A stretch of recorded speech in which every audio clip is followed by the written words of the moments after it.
chicos, vean la fogata. Aunque no se ve tanto, porque todavía no estamos cercos. Pero se va a ver después. Vean lo que está sacando. Y aquí mi primo está jugando, ¿verdad? Con este maletín. Bueno, se le cayó. Y aquí tenemos esta casita de mi prima. Que vean bien.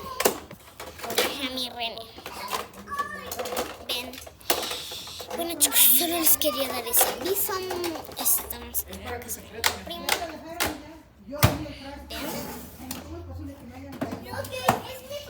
Ya es de noche, como ven. Ya no es así. Ven. Ya lo guardo mi primo. Pero bueno, ahorita les grabo cuando nos subimos a la fogata. Y pues bueno, suscríbanse, denle like. Ya vi mis estadísticas de mi video y están muy bien. Adiós, Rosa.